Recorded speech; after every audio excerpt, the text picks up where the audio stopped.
Annyeonghaseyo bergolipdel. Kalau ngomongin Korea, pastinya banyak warga negara Indonesia yang pengen banget berkunjung ke sana. Kemajuan negaranya, keindahan kota-kota di sana, destinasi wisata yang keren-keren, ditambah lagi lagu-lagu K-pop dan drama Korea banyak yang populer di negara kita, membuat semakin banyak anak bangsa yang bermimpi bisa pergi ke Korea. Baik untuk sekedar jalan-jalan, bekerja menjadi TKI, maupun kombinasi kedua-duanya, bekerja sekaligus bisa traveling keliling Korea. Korea yang dimaksud di sini tentunya Korea Selatan, negerinya Lee Min Ho, Song Joong Ki, Song Hye Kyo, Gong Yoo, dan lain-lain. Bukan Korea Utara miliknya Kim Jong Un. Negara yang terkenal dengan julukan negeri ginseng ini memang merupakan salah satu negara tujuan kerja yang banyak diminati CTKI, calon tenaga kerja Indonesia. Selain karena negaranya sudah cukup maju, upah yang diberikan di sana juga cukup tinggi dibanding beberapa negara perantauan lainnya. Lalu berapa sih gaji bekerja jadi TKI di Korea Selatan? Saat ini, pekerja asing di pabrik-pabrik tertentu di Korsel, bisa mendapat bayaran hingga 30 juta per bulan. Tapi memang tidak semua sebesar itu, ada juga yang cuma separuhnya. Namun serendah-rendahnya upah di Korea, pekerja setidaknya masih bisa menerima gaji bersih sekitar 10 juta tiap bulan. Nah buat kamu yang punya mimpi merantau ke Korea namun tidak tahu bagaimana caranya, nggak tahu harus mulai dari mana, lewat video ini saya akan memberikan penjelasan mengenai prosedur penempatan TKI ke Korea Selatan. Tapi sebelum itu silahkan tekan tombol subscribe dulu ya. Buat teman-teman yang belum subscribe dan terima kasih. Gomawo. Sarang he buat yang sudah subscribe. Untuk diketahui, sekarang ini penempatan pekerja Indonesia ke Korsel sudah sepenuhnya dikelola oleh pemerintah lewat Badan Perlindungan Pekerja Migran Indonesia, BP2MI, yang sebelumnya bernama BNP2TKI, Badan Nasional Penempatan dan Perlindungan Tenaga Kerja Indonesia, yang bekerja bareng dengan Kementerian Tenaga Kerja Korea melalui program G2G, Government to Government. Jadi kalau ada pihak swasta, oknum LPK, agen penyalur, dan sebagainya yang mengiming-imingi kamu bisa lulus kerja di Korea, kamu perlu hati-hati. Lulus atau enggaknya kamu dalam seleksi kerja ke Korea adalah tergantung kemampuan, skill dan kondisi kesehatan kamu sendiri. Tidak ada intervensi dari pihak manapun. Pasalnya proses penempatan TKI ke Korea dijamin bersih dan fair. Tidak ada suap, sogok menyogok, bantuan orang dalam, jimat dukun dan sebagainya ya teman-teman. Dan berikut ini adalah tata cara mencari kerja ke Korea Selatan. Hal pertama, jika kamu punya cita-cita menjadi pahlawan devisa ke negeri Korea Selatan, kamu harus memenuhi segala syarat kriterianya, antara lain, 1. Pendidikan terakhir minimal SMP sederajat, bisa MTS, Madrasah Sanawiyah, dan bisa juga paket B. 2. Berusia minimal 18 dan maksimal 39 tahun pada saat pendaftaran. 3. Tidak sedang atau pernah menjalani hukuman tindak pidana berat akibat perbuatan kriminal atau lainnya. 4. Tidak memiliki catatan pernah dideportasi dari Korea Selatan oleh pemerintah Korea Selatan. 5. Tidak sedang dicekal bepergian ke luar negeri oleh pemerintah Indonesia. 6. Diizinkan oleh keluarga yaitu izin orang tua bagi yang masih lajang, dan izin pasangan bagi yang telah menikah. 7.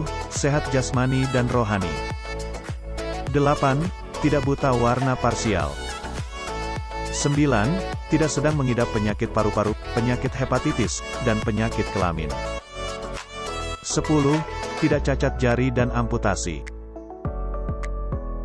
11. Tidak pasang susuk dan benda asing lainnya di dalam tubuh. 12. Tidak hamil bagi perempuan. Langkah selanjutnya yang harus kamu lakukan untuk meraih mimpi bekerja ke Korea tentunya adalah menguasai bahasa Korea, baik berbicara, mendengar, menulis dan juga membaca. Kemampuan berbahasa Korea, selain untuk komunikasi nanti pada saat sudah bekerja di sana, juga yang akan diujikan setiap ada pendaftaran penerimaan pekerja ke Korea. Maka dari itu, kemampuan berbahasa Korea adalah mutlak wajib dan tak bisa ditawar-tawar. Belajar bahasa Korea bisa kamu lakukan mandiri lewat buku-buku, video, internet, mengundang guru privat ke rumah kamu, dan sebagainya.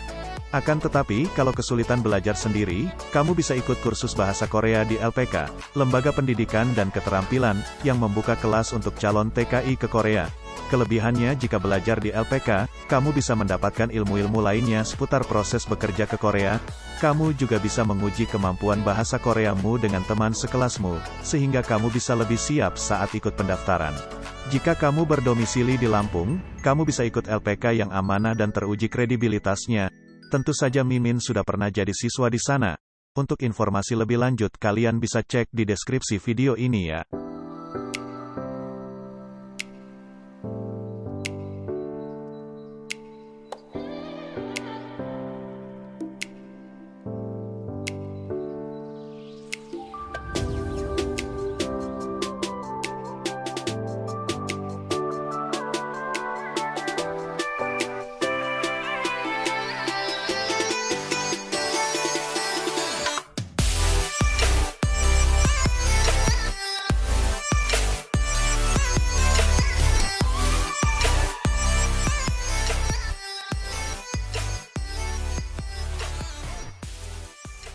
Kalau sudah mahir berbahasa Korea, langkah selanjutnya adalah melakukan pra-pendaftaran ketika ada pengumuman pendaftaran CPMI ke Korea dari website BP2MI. Pra-pendaftaran ini dilaksanakan secara online melalui situs G2GBP2MI, g2g.bnp2tki.go.id. Jadi bisa kamu lakukan di mana saja, yang penting ada akses internet. Dan ingat, pendaftaran penerimaan CPMI ke Korea ini tidak selalu ada, paling setahun cuma 1-2 kali. Apalagi di masa pandemi bahkan tidak dibuka pendaftarannya, jadi kamu mesti rajin-rajin memantau situs BP2MI dan menjadi follower sosial medianya, biar nggak ketinggalan info. Ujian EPS Topik, Employment Permit System, Test of Proficiency in Korean, merupakan ujian tahap 1, berupa ujian bahasa Korea, yang berisi ujian membaca, pilihan ganda, dan ujian mendengar masing-masing 20 soal. Ujian bahasa Korea ini juga dilaksanakan di kota-kota di Pulau Jawa, bisa di Jakarta, Bandung atau Semarang, dan kamu harus datang pada tanggal dan jam yang telah ditetapkan. Tidak ada toleransi kalau sampai kamu telat.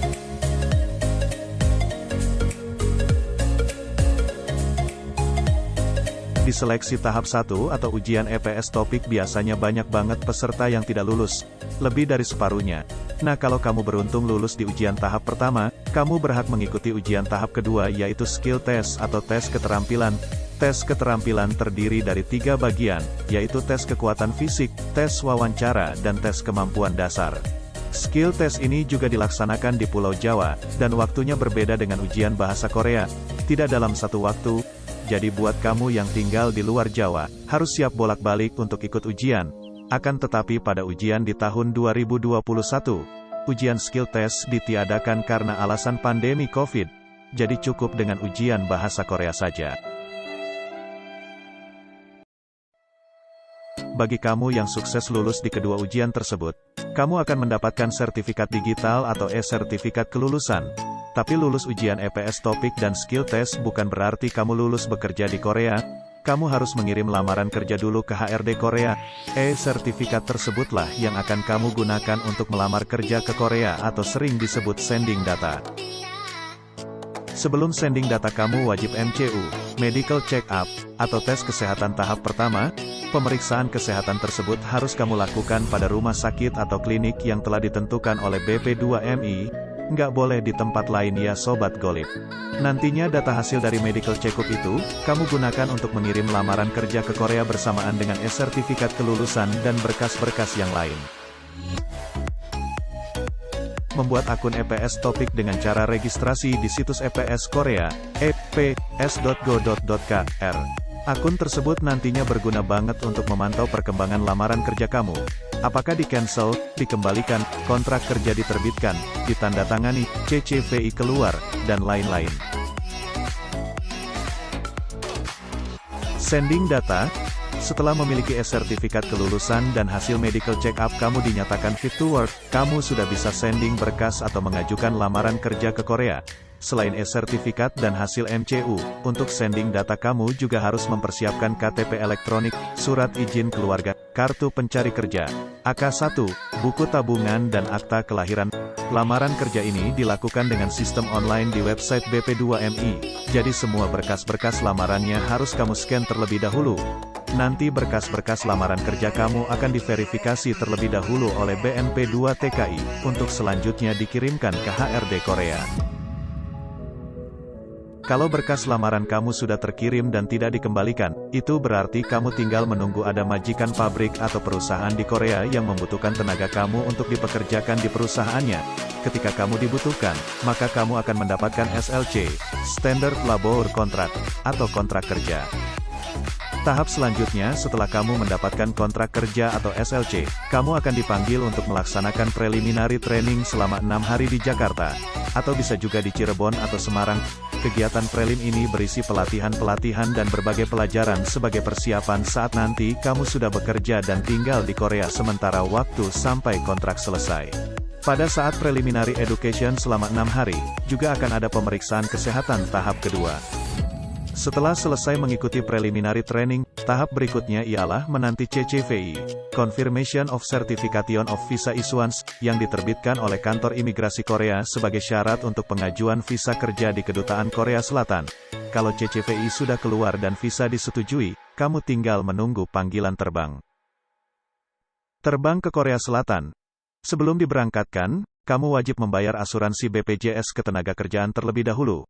Kamu juga akan dibuatkan EKTKLN atau Kartu Tanda Kerja Luar Negeri Elektronik. Setelah beres, kamu akan diterbangkan ke Korea beserta CTKI yang lainnya.